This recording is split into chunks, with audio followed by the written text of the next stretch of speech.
On tonight's Thronecast, a red magic miracle. Family bonds are brutally severed, but apron strings retied. Help me. And Tyrion turns dragon tamer to unleash the beast. Joining us tonight, Charlotte Hope, Ramsay's mistress in crime, a.k.a. Miranda. Let's begin. Your watch begins.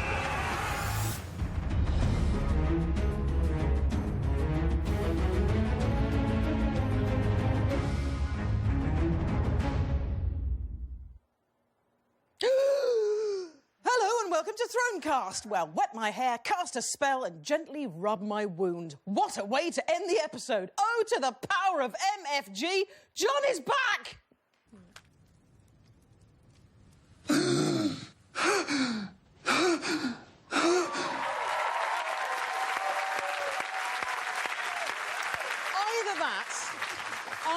Or he suddenly remembered he left the oven on. We've all been there. We also saw the demise of Roose Bolton tonight and the return of Bran. Well, of course, Bran will return on you. Bran had clearly been off wading through puberty since we last saw him. I'm Sue Perkins, Lord Commander of the Monday Night's Watch, and tonight we're going to pick apart the episode clean like a Dothraki at Nando's. Joining me today, a lady who was born north of the Wall, specifically Hadrian's Wall, the majestic Edith Bowman. And an actor who is cooler than a White Walker's willy, Russell Tovey. Welcome to the pair of you. So if I was to press upon you a single word to describe the episode, first of all, Russell, what would be your word? Single word. You're on 5. I just want to scream that John is back. John is back? But a single word. Rah! Yes, that would do it. How about you? Balls. Balls! Balls. Now, have your friends stopped at home listening to you banging on about dragons, dwarves and direwolves? Do you need an outlet for your theory about Varys' missing penis? Or somewhere to pitch your idea of a King's Landing water slide? Then send us your thoughts, hashtagging all the way with GOT Atlantic. I think this tweet from Sam Royden sums up all things tonight. And there it is. Holy shit! There it is. That sums up the episode. It's 2 words, but I still like it. Time now to welcome the woman who survived being up close and personal with Ramsay Bolton before making her final impact on the show. You're leaving it to me. Good. Let's begin. Stop! Ooh. Good thud. Yep, that'd do it. It's everyone's favourite female sadist, Miranda, or as the common people know her, Charlotte Hope.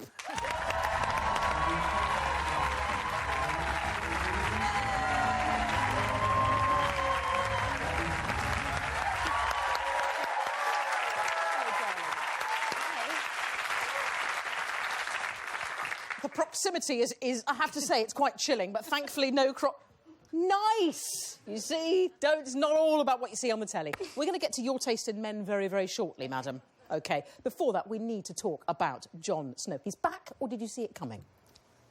Well... Did you know? You presumably knew. I knew it was coming, but saying that, at the end of season 5, I had a lot of kind of heart-to-heart drunken conversations with Kit where he was talking about... Oh, it's Kit, is it? Just fired that out.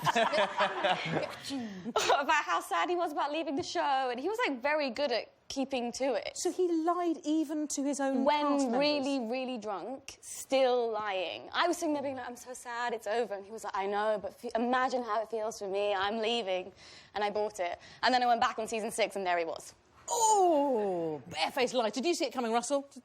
I mean, I heard the rumours that he was being caught filming later on, so I assumed he would be back. I didn't know if it was going to be that episode, but it's the best. It is the best. Edith, how about you? Did you? Yeah, I didn't know how he was going to come back, if he was going to come back as human form or in some kind of spiritual form or as a wolf or as, you know, as something else. There was that connection with the White Walkers, and I felt like there was some like knowing look that something there was. Oh, his missus is one, you know. It's like exactly. Yeah, the Wilding missus. I think you're right. There was a weird look that they exchanged just before he was knowing shattered. I know you, you know me. Look, We're all so. I'd love the idea of him coming back as a wolf, possibly with a shaggy perm, that kind of shaggy. I mean, I loved his hair already, but that has made me love it even more. Well, the person that made it happen, of course, Melisandre, who hasn't been churning out the greatest suggestions. Poor Shireen. Poor toasty, crisp Shireen. Did you think that Melisandre had it in her to finally come good?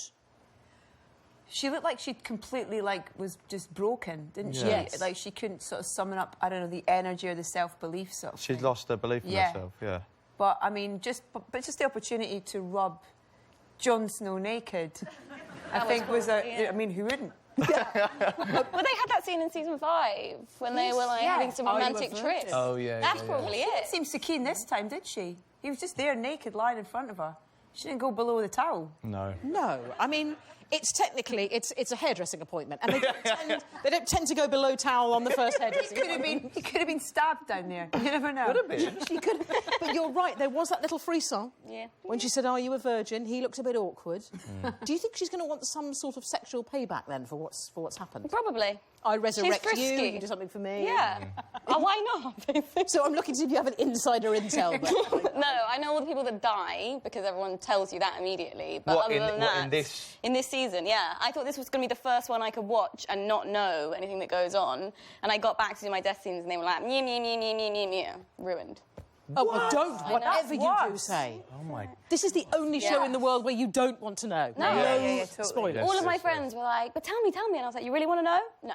They don't. Of course they don't. But Were you sometimes I holding a bow and threaten arrow to their throat as he did it? Yeah, if they're mean. The actors know.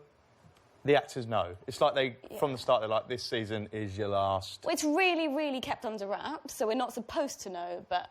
But the actor who's playing the part who's going to die, they will know they're going to die. Yeah, they get it all cool. Oh, God. Well, I bet it's better than reading it. It'll read through and then go in. Awful. Am I doing a Jon Snow? Yeah. No, all right, okay, great. You've got your marker pen out. You've got a few lines. You're like, oh, it's stop. over. It's gone. Check in at the hotel. Oh, you're only here for one night. Oh, no. This isn't, of course, the first Red Priest resurrection. Series 3, Thoros of Myr brought back Beric Dondarrion, I should say, for the 6th time. Yeah. He did mention that every time someone is resurrected, they lose a part of themselves. Do you think this is going to be a changed Jon Snow, Charlotte? Well, I think Jon Snow at the moment is like the only kind of really good, solid, honourable character. So maybe if he got a bit of an edge, that might help him in the grand scheme of things. You want him a sort of dark... Be a bit baddie, yeah. A baddie Jon Snow. You just can't leave your job at work, can you? You're just bad through I have a type. If I could have Jon Snow looking like that, but also a sadist, ideal for me. Miranda. Let's make the distinction. Yeah, sorry, I'm an actress. For Miranda. Yes, nice. Nice, Charlotte, nice. What would you, or how do you think he's going to be changed, Russell? Do you think there'll be an edge to him now? What? Who knows? Yes, I think he's going to be damaged and scarred, and I think he's... I don't know. Is he going to go on a quest for vengeance? Do you think, Edith? Do you think? No. He's not the kind of the revenge type. No. I don't think it's more about kind of the future and what's next rather than kind of bitter, revenge in the past sort of thing. I think it's about. I have no idea what it's about, but it's obviously got something that involves the White Walkers and the Wildlings and Targaryen. Isn't he got Targaryen blood? Yeah. Do you know what I think? I have a sneaky little suspicion as to who his dad is as well. I think that might come into it. Rhaegar and Lyanna. That's why I wanted him to come back to life by being burnt, but because he's got Targaryen blood, he doesn't get burnt. Oh, that would have been good, right? Be good, right? Yeah, but perhaps the bloodline is something that we want to wait on and not see. Maybe the dragons being released. Maybe he has a connection with the... Yeah? They're going to come and they're going to... They're going to burn the wall down. But he'll stand. Yes. Yeah. Because at the moment, the dragons, I've noticed, just got pilot lights. Have you noticed? Inside, it's like when you turn your boiler on, there's a pilot light in the jaw, but they haven't gone for the full... I tell you who I was very pleased to see bursting through some doors. Tormund. Tormund is a beautiful, beautiful human. He's beautiful in real life. He's like... Oh, you've gone all pink. Yeah. No, he's also very tall, he's very strapping... man. Yeah, I mean, he'd blow wind up anybody's skirt. Yeah. I mean, he is magnificent. Yeah. So he stormed in, not forgetting Magmar Tundoweg, the giant, as well. Also tall. Also tall. Also a honey? In his own way, I'm sure. I haven't. What's going to happen in Castle Black now, do you think, Edith? I mean, this is, you know, all the wildlings are there, you've got Alistair, Sir Alistair's there, all the components. I think that it's going to be like almost a place where everyone kind of reconvenes to then kind of march on to sort of... Yeah. But they've got to get rid of Alistair now, haven't they? He's got to be... Do you reckon? ...sent off or something, isn't he? But I think you're right. Why? Jon Snow would just want to reincorporate him. And also, Jon's the only one that knows. He's the only one who's seen what happened at Hardhome. So he needs to persuade everybody. And what better way to persuade people than to go, look at me, I was dead and now I'm alive. Yeah. But what has he seen while he's been dead? Do you know what I mean? Yes. Maybe he's had visions or... That's a really good point. Do you know what I mean? He could have walked. Yeah. Liking it. The Night's Watch vow states, night gathers and now my watch begins. It shall not end until my death. Contractual question. Jon did have a death. Does he now need to reapply to be in? I mean, this is the sort of thing that HR would go mental over. I don't know. Do you think he's going to stay with the Night's Watch? The thing about Jon is that he wants the greater good. So, for the same reason, I don't think that he would take revenge on the people that stabbed him, because he wants the greater good against... Yeah. The baddies. Proper baddies. Proper baddies. For the same reason, I think he'll probably carry on flying them the black, because that benefits everyone. That is true. And he's a goodie, even though I wish he had some... That's sadist, but that's... I didn't write the show. Yeah. So, you mentioned everyone's convening, and I think that's a really good point, Edith, because Jon's sister Sansa also heading north to meet with him. Theon has said he is going home to the Iron Islands. But what exactly do we know about these islands? So a lot of Theon's family tonight, but these wet and watery Greyjoy folk are a bit of a mystery. Thankfully, Jamie East, our very own Facty McFactface, has all the intel. The Ironborn are fierce, ruthless seafaring people who come from the Iron Islands, a collection of islands in Iron Man's Bay, located in the Sunset Sea off the western coast of Westeros. The Greyjoys have ruled the Iron Islands for hundreds of years after being elected to the seat of power in an ancient custom known as a King's Moot. When a King's Moot is convened, they elect a new ruler from amongst their own, voted by any Ironborn who captains a ship. The motto of House Greyjoy is "We do not sow," which exemplifies the culture of the Ironborn, whose traditional way of life, known as the Old Way, is centred around piracy and pillaging. They say hard places breed hard men. Hard men rule the world. Taking plunder from vanquished enemies is highly respected in the Ironborn culture and is known as paying the iron price. While paying for possessions, the gold price, is something that's looked down upon amongst the Ironborn. Iron or gold? Gold. The Ironborn don't follow the faith of the Seven, the most prominent religion in Westeros, or the old gods of the North. Instead, they worship their own deity called the Drowned God. Priests of the Drowned God are known as Drowned Men. They believe that the Drowned God raised the Ironborn up from the sea and gave them power over the oceans. In keeping with the watery theme of the religion, Ironborn enter into the faith via a baptism of salt water. The Drowned God is said to have created the Ironborn to reave and sack the mainlands, which means that raiding and piracy are not only part of the Ironborn's way of life, but also seen as acts of piety. They're fearless warriors and live by the words of their god, which are "what is dead may never die," believing that when an Ironborn falls in battle, he is reborn to feast in the Drowned God's watery hall. Yeah. Oh, Jamie and I together, a bit like Tyrion. I do the drinking, he does the knowing things. I love that. So, big news tonight, Balon Greyjoy dead. Did you see that coming, anybody? No, but I'm glad to see his brother. Yes, you're on. Yeah, I like him. He's a good actor as well. I like what he does. I'm interested to see where that kind of family dynamic takes. Yeah, it was a strong confrontation on the bridge over troubled water there. But I personally was not expecting it. But we were warned about Balon's death by the woman of the hour, Melisandre, in Season 3. Check this out. The usurper Robb Stark. The usurper Balon Greyjoy.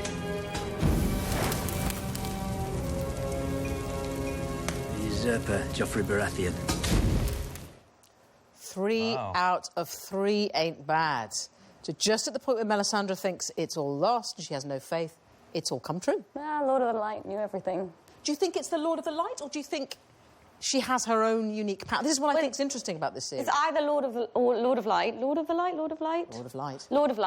or just Melisandre is the one with all the powers, and it's not so much that her faith is being tested, but just she's learning that she's the one that has all the faith. At the risk of sounding pretentious, yes. For me already this series is developing into free will versus the divine. Lots of stuff about gods and personal agency. Yeah. I mean, that's me being a massive nerd. But I think Melisandre is a really good example of that, because Lord of the Light has shown her, you know, to take her down a very wrong path. But the moment she focuses on her own abilities, Jon Snow's up and running. She is also, at the moment, I think, very impressionable because she's at quite a low ebb. And since the Onion Knight is saying, actually, yes, it's all down to you, I don't believe in the Lord of Light, she may therefore come to believe in her own brilliance. And that would be a magnificent thing, wouldn't it, Russell? That woman starts believing in herself. What could she do? It's so empowering. She could rule the world. The world. Can you imagine her and Cersei in, like, a sort of... double act. Yeah. Don't. It's too much to contemplate. If she could start... Don't go there. Could start resurrecting the rest of us. That would be ideal, for instance. She's not coming close to you. I'm glad that's what you've taken from the episodes. It's like, oh, Melisandre can bring me back. I'm probably just bones, so it might be tricky, but... Well, I mean, yours was a love affair that ended with you being fed to the hounds, let's not forget. We will come to that. Yeah. She's still very sore about it. All going on, though, as we've seen in the Iron Islands, Yara's announced her intention to be ruler, and Theon, who we haven't seen in an eon, on his way back. Last time Yara saw him, she tried to save him. But what kind of reception do you think, Russell, that Theon's going to get now he heads back home? Pretty frosty. Do they know he's alive? No, they think he's... They don't know what's happened, really. They don't know what's happened. They had his willy. They did have his willy, that's correct. I think he's going to be... I think his sister's got... Yeah, I think his sister will welcome him. She will welcome him, and I think them together, I think, will kind of be a great strength there, I think, in some way. But I'm not quite sure then how the uncle's going to... how that's going to play out. That's really... I mean, in any lesser drama, they wouldn't have brought the uncle in, and it would be a simple, let's work... the siblings working together. Yeah. I don't know. I mean, easy to forget, I have to say, what Theon was like, but...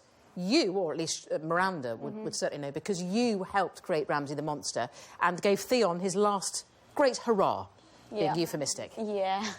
Here it is. So what was this like to film? I mean, was this early doors in your... Yes, this is my first day. No way! Oh. No way! This is my first ever kissing scene, let alone nude or simulated sex. It was terrifying, mainly. And how many crew members were around... it was a closed set, but that means at least 40. Okay, okay, that's a party right there. Yeah. How many times did you have to do it? All day. Whoa. Yeah. Still, I mean, if you had to do it with an actor, there's worse than the gorgeous Alfie. I will say, Alfie could not have been kinder and sweeter. He was so supportive. I've never felt more looked after professionally. He was a total... More looked after professionally. That's my favourite euphemism ever. Yeah. No, but I don't mean that as a euphemism. Did you feel looked after professionally? Yeah, I felt looked after professionally. I came into that and I was like a 23-year-old girl doing a nude scene with two 28-year-old boys, and I was like, could be quite terrifying. Yeah. And they were really, really kind and nice. I like to hear. And they'd take me out for dinner afterwards. It was lovely. Oh, look at you. Like Jon Snow, time for us to have a short break, and then we'll come back. Excuse me, just off to the sunbed. I'll see you in 3.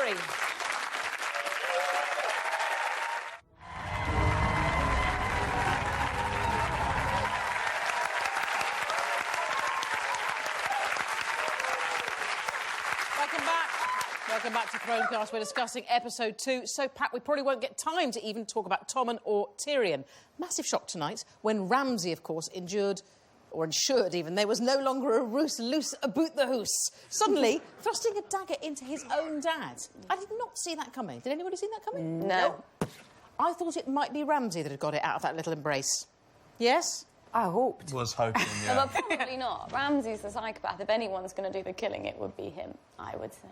That's true. Flying that flag. Although I did think for a second... just flying the flag out. Yeah. Yep, there you go. Psychos everywhere. There's your poster girl. Our audience, however, rather cannily predicted this. We had a Thronecast Deadpool at the beginning of the season. And there you go, Roose and Ramsay up there. Well, Roose is a goner. Watch out, Walder Frey and Jorah.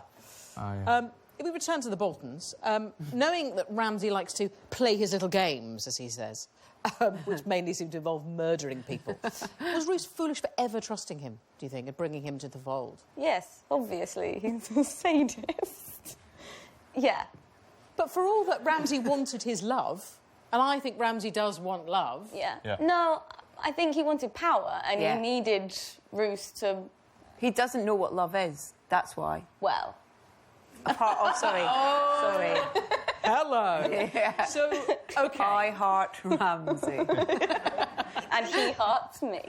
Clear. Can I just say that Roose might have not been as out there as a sociopath as Ramsay, but it's fair to say not a nice man. No. I mean, I don't think people are going to mourn him, are they, No. generally? No. Well, especially without Sansa. They have no power, so they've got no backing from the north. Nobody really liked him. I think probably everyone's pretty happy he's gone. Yeah, I mean, he is on his own. He is alone. There we go. Just reminding us of some of the misdeeds, particularly there at the Red Wedding. I mean, we've touched briefly on his... You say he has no capacity to love. You think it's all about power? Yeah, I think he kind of... Yeah, he sort of... He's obviously got trust issues. He's got love issues. For him, everything is about power. Everything is an issue. It's but we've all got, it's fair to say, to a greater or lesser degree, trust issues and love issues. We don't go around setting dogs on poor Lady Walder and her newborn son. I mean, that was a shocking moment. I had to put my coat over my head. It was like, you know, when a roller coaster where it goes tick, tick, tick, tick, tick, tick, tick. So you knew he was going to do something horrendous with that child. And, it's just... I feel a bit sick thinking. Yeah, no, it was chilling, wasn't it? Yeah. Really. Well, he just stood there and just watched it as well. That's the most disturbing thing. The moment you sort of knew was when he just commanded the dogs to fall silent, and then the first latch went. He thought, "Oh no, not this." Not what I think on earth did you see in him? He was really very kind in intimate surroundings. I remember an intimate surrounding where he was not very kind to you. He was horrible. No, I think that actually Miranda and Ramsay were the only two that saw each other for who they were, and they loved each other and respected each other in a world where everyone else hated them. He didn't respect her when she was dead, though. She was dog meat. Yeah, but that's because she was dead. So pragmatic. He was very pragmatic. But actually, when we were filming that scene... Like, Iwan was crying. It was very moving. It was a very sweet, tender moment. You did feel that, didn't you? Yeah. You did feel that he genuinely loved her. Yeah, genuinely loved her. And also, I think that he knew that she was the only one that genuinely loved him. Everyone else was just scared of him. And she saw him as a real person. And that meant a lot, that essence of humanity. You say essence of humanity. You gleefully watched while he set dogs on people. You loved it. Yeah, that too. I say you loved it. I need to once again... Show us the T-shirts. Nice, Charlotte. Bad Miranda. We saw once again there is no love lost between fathers and sons in Westeros. Frankly, they're total shits to each other. Like father, like son. Doesn't like father, doesn't like son is more applicable. So we thought we'd celebrate this very special bond with this. But careful who you mess with, dads and lads. Ah, there's nothing like a little pep talk from your dad.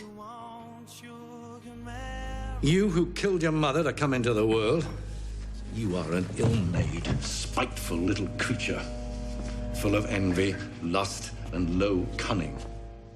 You know when you forget what your son looks like?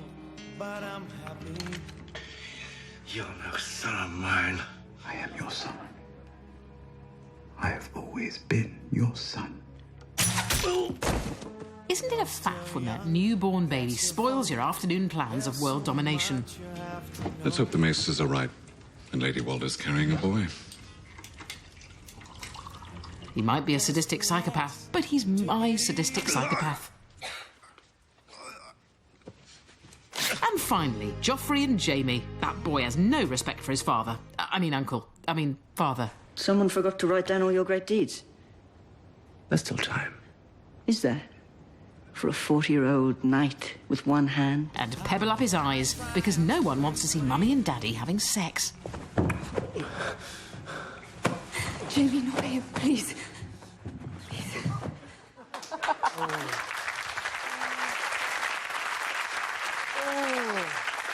You'd so want pebble eyes for that, wouldn't you?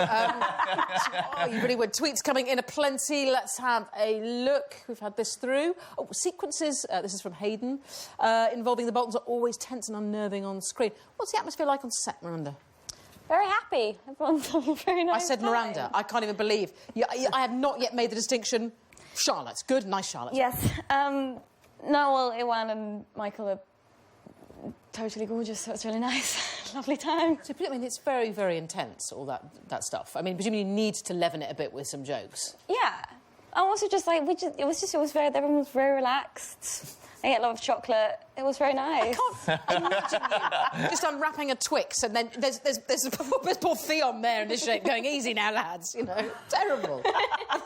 We've got some questions from our lovely folk in the audience who'd like to ask a question. Hello there, what's your name? Hi, Katie. Hey, Katie. What's your question? For Charlotte, how did you end up playing Miranda? I originally auditioned for Daenerys. And then, as a result of that, was a huge fan of the show. And then I auditioned for Miranda, when it was season 3. But at that point, I was basically just a random prostitute. And I was supposed to do one scene. And then they liked me, so they carried on writing a part for me. And for some reason thought that I would lend well to sadism. Well, exactly. I don't know why. Because you light the screen up. It's a great role and very deftly played, if I may say. Time for one quick question. Hello, my love. Oh, hi. Question for Charlotte. While you're on set, did you get to know any of the other characters' storylines, or was it just your own? Yes. I mean, most of us filmed in Belfast. Like, there's a few bits that are abroad, but most of it's in Belfast, so we were kind of all hanging out together. So even though I spent most of my on-set time with Ewan and Alfie and Michael, everyone else was around the whole time, so... But at the read-through, obviously, you'd see everyone else's stories and you'd know what's going on. Although I never read the script, so I only read my character's scenes, and then I would just glean off everyone else what was going on. But you were given the whole script? No, just the bits, just my scenes. Like watermarked with your name through it? Whoa. Yeah, and then on the last season, at the end of every day, we had to hand in our sides, which are like the Top scenes secret. from the day, in case they're burnt. That is the most fun most fun canteen ever, by the sounds of it. It's time for the part of the show now where you all wait an excruciating 10 seconds for me to just stop banging on and focus and get to the bit where I say, let's have a sneaky, reeky, peeky of next week's show.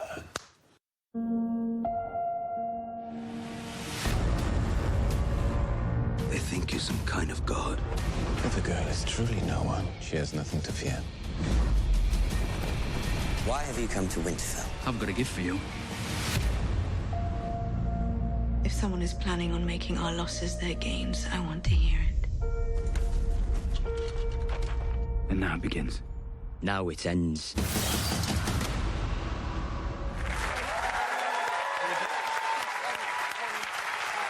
What about that? How good... What did you take from that little snippet? So much there in like 10 seconds as well. We see Bram out in walking in warm. Flashback. Yep. Aya as well. She's like, John's there. He's getting off the table. Naked. Are you going to watch? Is he God? Nah. Nope, not gonna. That leaves me you silly. Leaves me just enough time to thank our marvellous guests, Edith Bowman, Russell Tovey and Charlotte Hope, everyone. See you next week. We'll be joined by Robert Webb. In the meantime, I'm off for a bit of bedtime reading. It's quite a short story. Tip 1, drink. Step 2, no things. Step 3, well, that's it. I'm off to see if Sandra can reanimate my libido. Good night.